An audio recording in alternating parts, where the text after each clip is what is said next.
Non era rientrato a casa dopo il pranzo. Franco Jereb, storica guida alpina del CAI di Pordenone, precipitato con l'auto in un dirupo, cadendo per oltre 100 metri. Il veicolo trovato solo questa mattina. La testimonianza dell'infermiera di Azzano Decimo, che sabato era a 1 metro di distanza dal ragazzo colpito dal fulmine. Non c'era campo, racconta, ci è voluta più di 1 ora e mezza per allertare i soccorsi. Salgono a 3 i casi di West Nile in Friuli Venezia Giulia, gli ultimi 2 come il primo sono stati trovati tra i donatori di sangue con le analisi sulle sacche di plasma donato, tutti e 3 sono in buona salute. Grande commozione oggi a Marcinelle durante la commemorazione delle 262 vittime del crollo della miniera nel 1956. Il coro alpino di Cividale incanta i partecipanti, anche il segretario del PD Letta. Diverse associazioni ambientaliste hanno lanciato una petizione contro il Giro d'Italia sull'Ussari. Impatto forte per una località già molto nota, dicono Cainero. La strada è stata solo messa in sicurezza.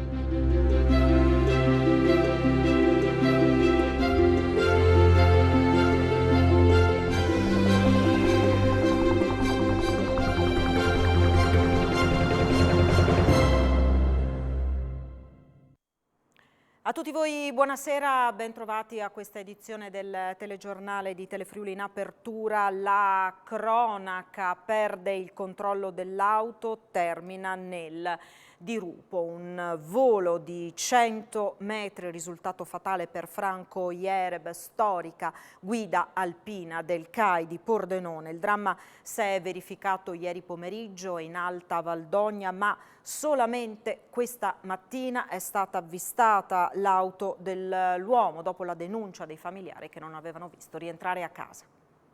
Un volo di 100 metri in un dirupo a Pian dei Spadovai in Alta Valdogna. Un incidente stradale che non ha lasciato scampo a Franco Jereb, 71 anni, nato a Gorizia ma residente a Pordenone. Coordinatore dell'attività escursionistica della sezione locale del club alpino, faceva parte anche del direttivo regionale del sodalizio e curava i rapporti con le sezioni della destra tagliamento. La tragedia si è consumata nel pomeriggio di ieri lungo la strada comunale della Valdogna, in un tratto in discesa verso il centro del paese, ma soltanto stamattina l'auto in fondo al dirupo è stata avvistata da una pattuglia dei carabinieri di Chiusaforte. A denunciare la scomparsa del padre non rientrato a casa erano stati i familiari.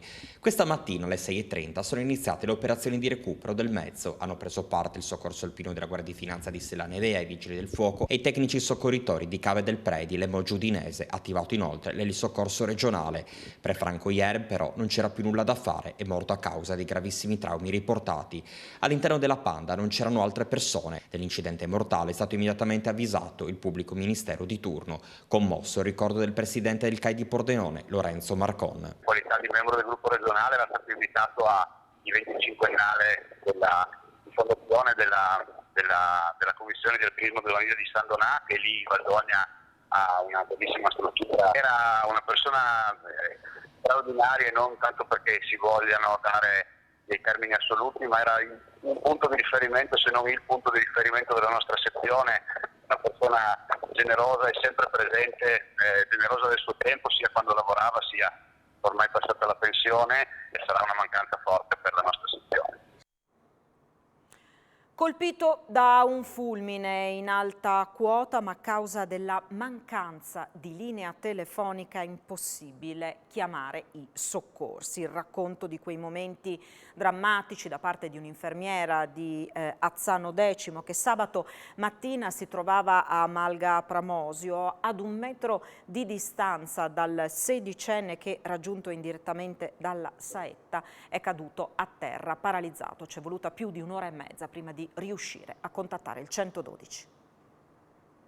I soccorsi sono stati allertati dopo 1 ora e mezza perché nessuno riusciva a prendere la linea telefonica per chiamare il 112, nemmeno con l'app del CAI. È ancora scossa Eleonora Ballarini, infermiera di Azzano Decimo, che sabato scorso ha vissuto un'esperienza che difficilmente riuscirà a dimenticare. Un ragazzo di 16 anni è stato colpito dalla scarica indiretta di un fulmine ad 1 metro da lei.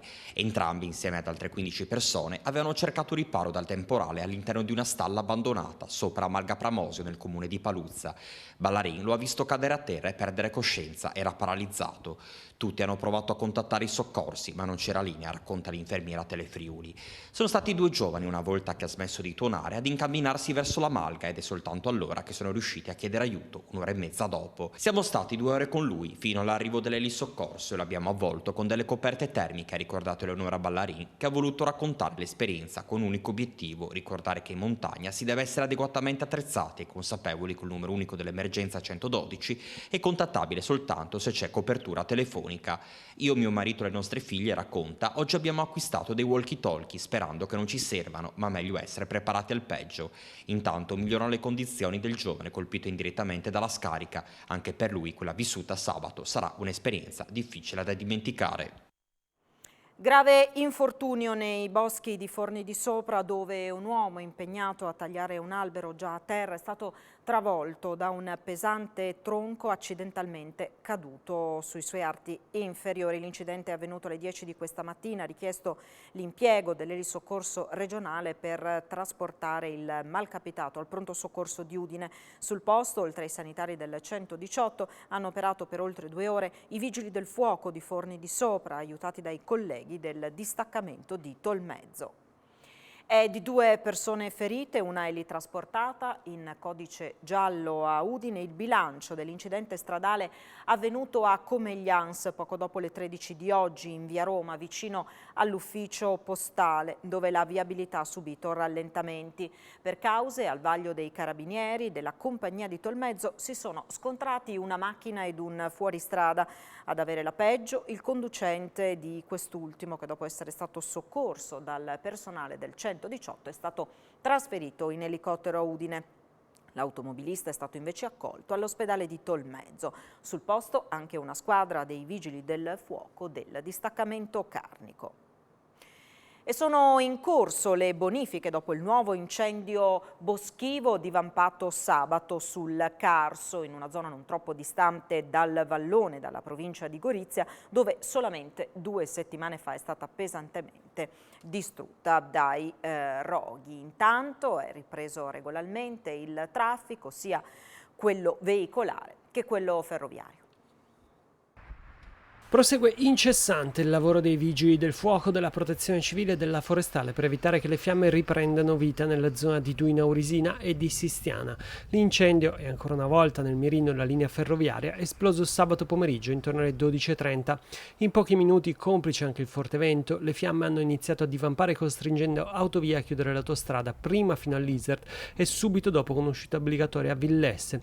Il forte vento ha spinto alcuni tizzoni anche verso le case di Duino. La pioggia l'intervento degli specialisti ha scongiurato danni peggiori, visto che le fiamme stavano dirigendosi verso il campeggio e l'abitato.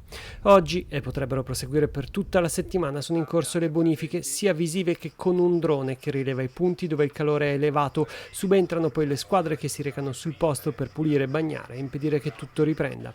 Intanto il sindaco di Monfalcone, Anna Maria Cisinta, e il vice sindaco di Duino Aurisina, Mitia Petelin, chiedono interventi strutturali. Cisint invoca l'apertura di un tavolo tecnico di esperti per capire come gestire questa situazione. Petelin chiede l'allargamento delle fasce di rispetto da ferrovia e autostrada e poi una distribuzione più capillare dei Canadair e un rafforzamento della flotta. L'incendio, ricordiamo, è divampato sabato, uno dei giorni dell'esodo, con gli autogrill pieni. Proprio a Duino i 2 negozi sono stati sgomberati molto rapidamente. Paura anche per alcune case poco distanti, con i residenti che si sono subito dati da fare per tentare di spegnere i roghi.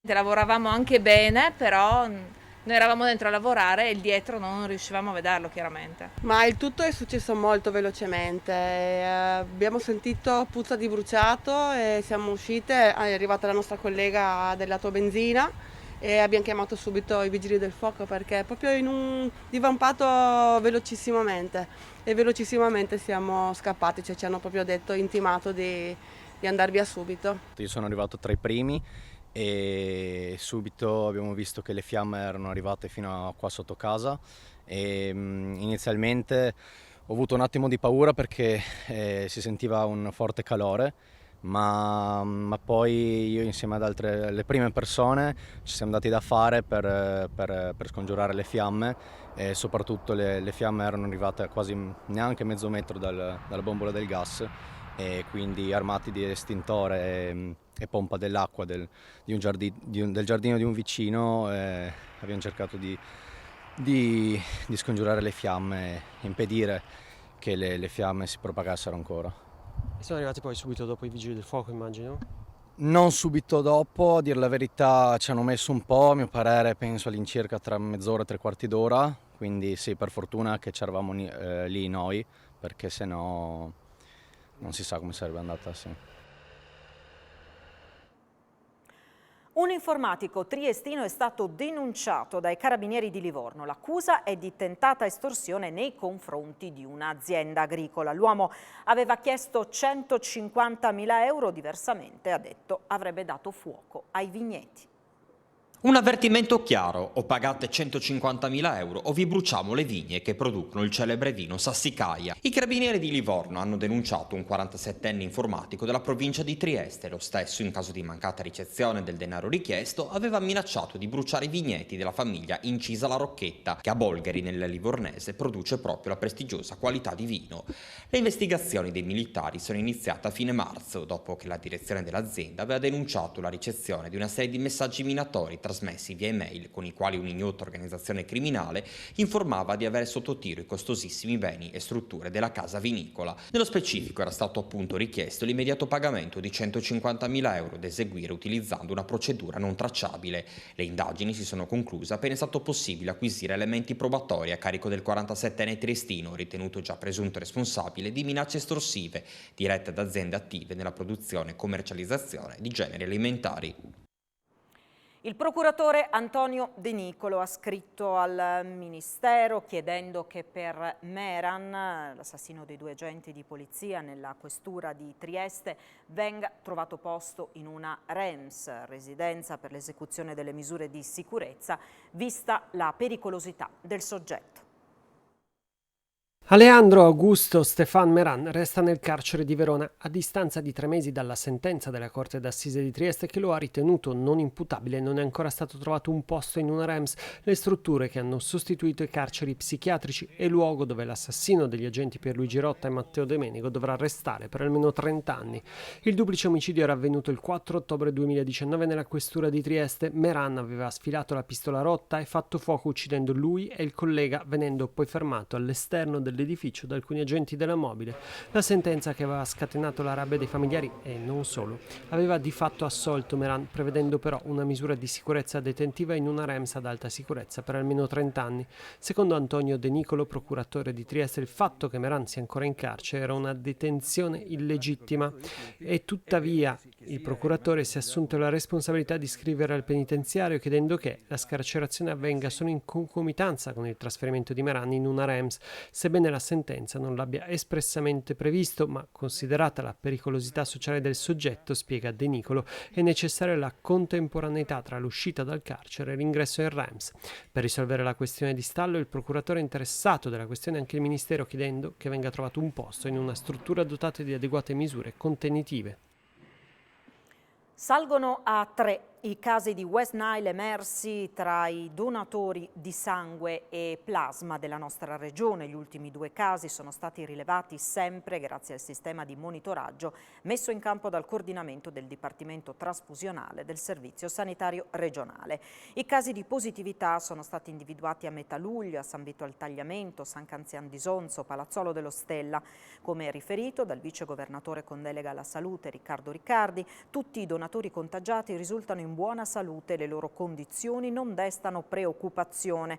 Le loro donazioni sono state individuate bloccate a conferma dell'efficacia della rete di controllo messa in campo. La Direzione Centrale Salute, in sintonia con la rete trasfusionale, ha quindi precauzionalmente inserito il test del West Nile per tutti i donatori per garantire la massima sicurezza del sistema trasfusionale.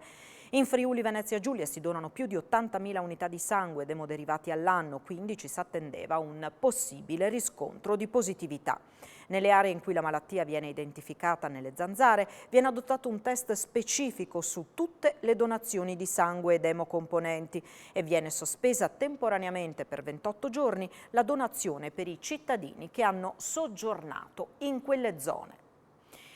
E oggi in Friuli Venezia Giulia sono stati rilevati 254 nuovi contagi da Covid a fronte di 1.677 test effettuate. Le persone ricoverate in terapia intensiva sono 4, i pazienti accolti in altri reparti 229. Oggi si registra il decesso di 3 persone, 2 a Trieste e 1 a Pordenone. Ladri in azione ieri notte a Bannia di Fiume Veneto, dove è in corso la festa dell'Assunta organizzata dalla Pro Bannia. Ignoti si sono introdotti nell'area festeggiamenti in via Nazario Saure. Dopo aver forzato la porta d'emergenza hanno scardinato l'accesso al locale dove si trovava il registratore di cassa, rubandone il cassetto. L'associazione però si era premurata di non lasciare all'interno il ricavato della serata. Questa mattina alle 8 l'amara scoperta fatta dal presidente Matteo Minatel, che ha sporto immediatamente denuncia ai carabinieri consegnando loro le immagini del sistema di videosorveglianza. Il compendio dell'ex caserma Duodo di Udine sarà recuperato ed accoglierà aule e alloggi per l'Istituto Uccellis. Il progetto vale 11 milioni e il percorso è ancora molto lungo. Oggi Comune ed ente di decentramento regionale hanno siglato l'accordo che apre la strada al recupero. La strada è ancora lunga e per larga parte da tracciare, ma un primo passo è stato fatto con la firma dell'accordo tra Comune di Udine e ente di decentramento regionale. L'ex caserma Duodo diventerà polo scolastico e convittuale, con aule e alloggi a disposizione in particolare dell'Uccellis. La prima ipotesi progettuale prevede un investimento di 11 milioni di euro. La Regione ci sta e secondo l'assessore alle infrastrutture e territorio Graziano Pizzimenti la questione economica non è un ostacolo insormontabile. A siglare il protocollo sono stati il commissario dell'EDR Augusto Viola e il sindaco di Udine Pietro Fontanini. Firmiamo questo accordo che consente all'EDR di entrare nel compendio immobiliare conosciuto come Caserma Duodo per studiare intanto l'immobile, per indagarlo, per capire che lavori bisogna fare. Qual è l'obiettivo? Quello di realizzare un polo scolastico superiore e anche un polo convittuale. C'è carenza di spazi, tutti gli istituti soffrono, in questo caso protagonista del recupero sarà l'Uccellis, che è un istituto molto importante, proiettato anche a livello internazionale, perché ci sono ragazzi che vengono dall'Austria e dalla Slovenia qui a Udine a studiare proprio presso questo istituto. Un intervento per il recupero di questo immobile che da anni ormai abbandonato è una cosa molto positiva. Questa è un'idea secondo me straordinaria, perché riesce da un lato a ristrutturare un edificio esistente, quindi non si consumano suoli, ma dall'altro soprattutto da nuovi spazi a scuole che in effetti sono sacrificate, per cui più obiettivi raggiunti. Ovviamente la strada non è né semplice né banale, bisogna trovare i finanziamenti, ma soprattutto penso che la Regione sia disposta a fare la propria parte. Grande commozione oggi a Marcinelle, dove sono state ricordate le 262 vittime del crollo della miniera. 136 erano italiane, 7 le vittime friulane. Grandissima commozione, dicevamo, e poi è calato il silenzio con le note del coro alpino di Cividale.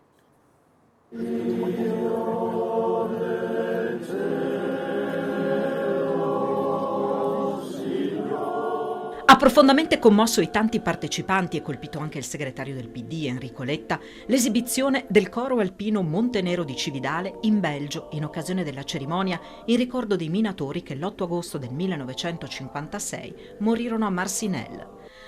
Con le note de Il Signore delle Cime, le penne nere friulane hanno toccato le corde dell'animo dei tanti che hanno deciso di commemorare il 66esimo anniversario della tragedia, costata la vita a 262 persone, negli spazi della miniera di carbone al Bois du Casier di Marcinelle. Tra le vittime anche 136 italiani, di questi 7 friulani.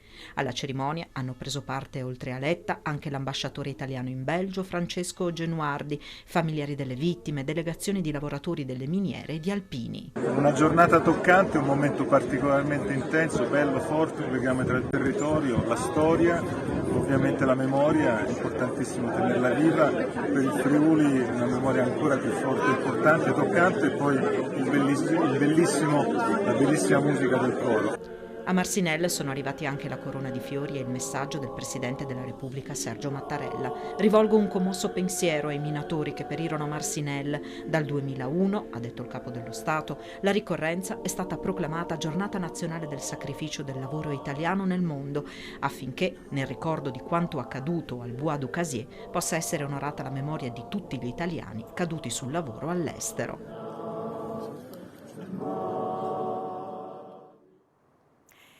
Promossa da diverse associazioni ambientaliste è partita una petizione popolare contro la tappa del Giro d'Italia sul Lussari nel 2023. Impatto pesante per valorizzare una località già molto nota, non pensando invece a completare per esempio la ciclovia Alpe Adria. Questa è una delle motivazioni. Pronta la risposta di Enzo Cainero: sono sorpreso. Essere contro un'opera di messa in sicurezza di una strada già esistente significa non conoscere quello che stiamo pensando di fare.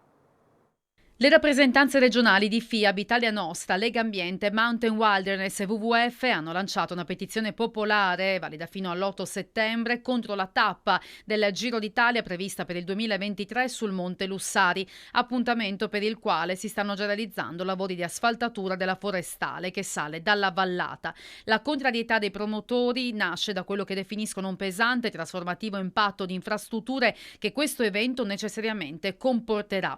Oltre ad essere contrari a quello che definiscono un arrivo sensazionalistico in una località già sufficientemente nota e apprezzata, chiedono piuttosto che sia completata la ciclovia Alpe Adria nel tratto che da Moggio porta a Gemona. Sia sull'impatto ambientale che sulla notorietà del Lussari è arrivata la risposta dell'organizzatore delle tappe friulane del Giro d'Italia, Enzo Cainero. Per me è una sorpresa e accetto, le posizioni sono tutte accettabili, però voglio dire a tutti che qui prima di tutto si è intervenuti in sicurezza. Secondo, tutto è stato fatto di concerto con le pubbliche autorità. Vuol dire non conoscere la situazione. Ti faccio un esempio solo. In gran parte del percorso noi ci innesteremo con lo stesso materiale fatto 10 anni fa, che ha poi dei tratti di ecologia, e quindi non so cosa buttiamo giù. Non buttiamo giù, non facciamo gallerie, non facciamo niente. È stata messa in sicurezza. In questo momento la strada era impercorribile. Probabilmente vuol dire non conoscere la situazione, ma fare una protesta per partito preso. Cioè Lussari non dobbiamo confondere il conosciuto con il noto a livello internazionale. Dal Monte Lussari ci spostiamo a Sauris, continuano i problemi legati alla viabilità, la località e i suoi operatori si sentono fortemente penalizzati da questa situazione. Al momento per raggiungere la destinazione si percorre di fatto, si attraversa il Passo Pura. Per raggiungere la destinazione è stato istituito un senso unico alternato con attese che possono arrivare anche a 17 minuti. A Sauris gli esercenti denunciano un calo degli affari del 50%, mentre a Passo Pura una ristoratrice dice affari in aumento del 20%. E questo è il semaforo che è rigorosamente rosso e l'attesa può raggiungere, c'è un cartello che lo annuncia, anche i 17 minuti. Sì, sono in Sauris. Ecco, ma quant'è che c'è questo semaforo? È da quando ho iniziato a lavorare sulla strada, a metà di maggio. Quindi uno volendo comodamente può leggersi il giornale con tutto questo tempo. Sì. Ma lei... Di solito porto le parole crociate. Così. Massimo 17 minuti? Sì. 15-17 minuti. Sì. E quando pensa che lo toglieranno? Dovrebbero riaprire giovedì adesso, l'11. Era ora, dire lei. Lei la fa questa strada per lavoro? Sì. E questo è l'altro lato della limitazione al traffico. Siamo in località La Maina e anche qui le attese sono praticamente eterne. Alla mia destra invece il lago di Sauris, che vedete si presenta con un livello particolarmente ribassato vista la siccità e l'assenza di piogge. Qui la situazione dal punto di vista del traffico dovrebbe risolversi con giovedì, quando la strada in località Ampezzo verrà riaperta e sarà possibile salire a Sauris anche da quel versante. Dalla montagna al mare è stata consegnata questa mattina a Lignano Sabbiadoro la 33esima bandiera blu conquistata dalla località balneare. Il riconoscimento fa il paio con le 7 assegnate ad altrettante darsene tra Lignano e Aprilia Marittima. Qualità delle acque di balneazione, efficienza della depurazione e della gestione dei rifiuti, aree pedonali, piste ciclabili, arredo urbano, aree verdi, servizi in spiaggia, abbattimento delle barriere architettoniche, strutture alberghiere, informazioni turistiche e pesca sostenibile. Sono solo alcuni dei fattori che vengono valutati per l'assegnazione della bandiera blu alle località balneari di tutta Italia e che nella nostra regione ha visto premiate Grado e Lignano. E proprio a Lignano è stato consegnato il riconoscimento con tanto di 7 bandiere blu per le marine della Sabbiadoro e Aprilia Marittima.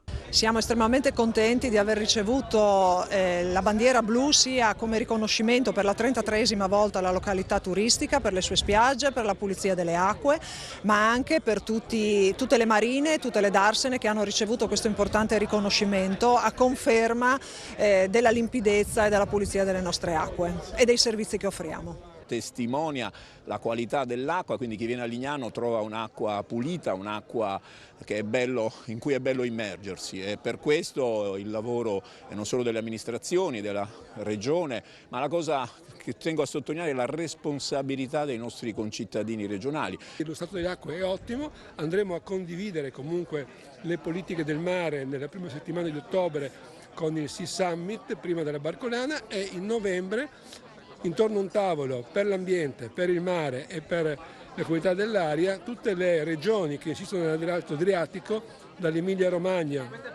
al Veneto, alla nostra, alla Carinzia, alla Slovenia e alla Croazia, per programmare il futuro delle politiche del mare e non solo. Termina qui questa edizione del nostro telegiornale, tra pochissimo il notiziario sportivo e poi l'appuntamento con le previsioni del tempo a cura del nostro Antonino Arenda. Grazie per averci seguito. Buon proseguimento di serata.